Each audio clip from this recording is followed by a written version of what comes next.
The original Game Boy was one of the most successful, not to mention innovative, game consoles ever created. This original model was released in 1989, while the Game Boy Pocket was released in 96.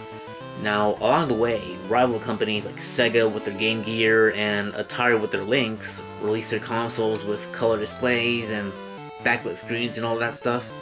But the problem with those consoles is that they didn't decide to release any good games on them, so they kind of faded away, while the Game Boy line lived on.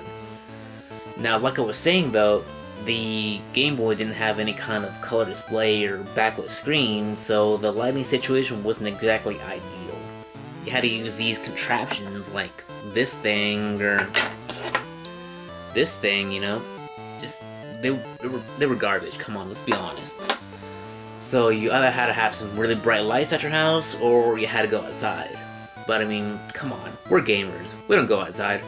But, lucky for you, if you lived in Japan in the late 90s that is, you guys got the Game Boy Light, which came in two colors, in gold and in silver. I got the gold model. Now, Nintendo of America probably didn't elect to release the Game Boy Light because they were trying to hype up the release of the Game Boy Color, which was fast coming in a few months.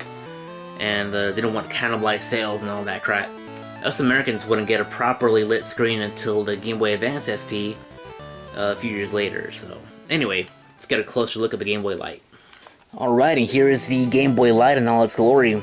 As you can see, it's got the same controls as the previous Game Boys, B and A, Start and Select, and the D-pad.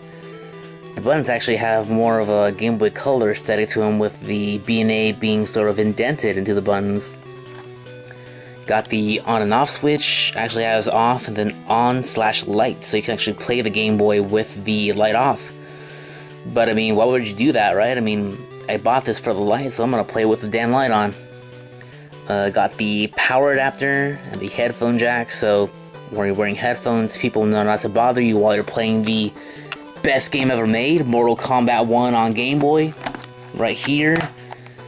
And got the extension port, so if you have friends and they want to play Mortal Kombat 1 on Game Boy with you. Volume control. Got the contrast dial because it's still in black and white. Got the battery cover, which is a pretty interesting design. It's got like two humps on them. It's because it has two AA batteries, it runs off of those. She got some rechargeables in here, which are pretty useful for Game Boy purposes. And this is actually different from the Game Boy Pocket, which runs off the two AAA batteries. This is likely for the extra juice for the light inside of the console. But yeah, aside from that, everything else is pretty similar to the Game Boy Pocket. Maybe it's probably a little bit taller. Actually, let me get it out for you guys right here. So it's more or less about the same height. The Game Boy Light's a little bit taller though.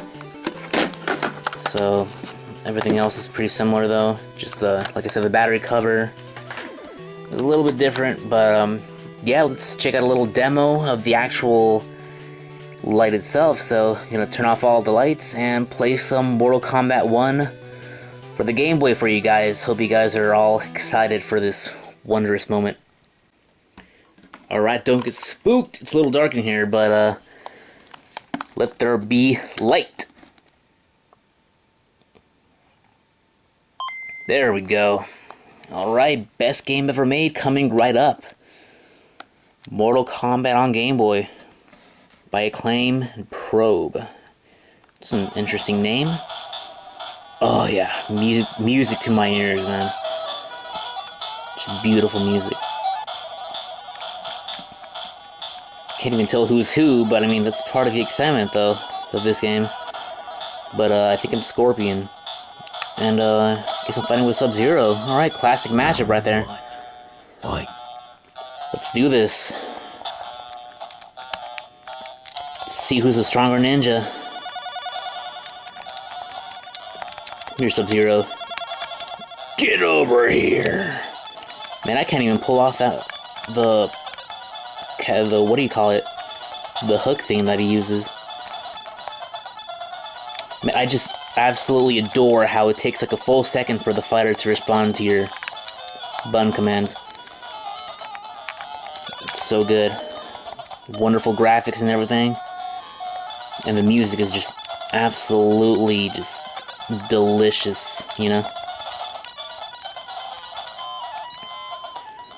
Alright, get that weak stuff out of here, man. Scorpion wins every single time. Even when I'm mashing buttons. Alright, round 2. Let's end this stuff, man. But yeah, as far as the light goes, though, in person it actually looks a little bit brighter than it is in person. It's really not all that bright, though, in person, I would say. It's really not that ideal situation. Plus, it blurs a lot, too. Kind of like the original Game Boy and the Pocket. So, I'd say it's probably better to get a GBASP or something like that. It's really not all that great anymore. Maybe back then. Oh, let me do the... try and do the fatality. If I do the fatality, it'll be the highlight of the year so far.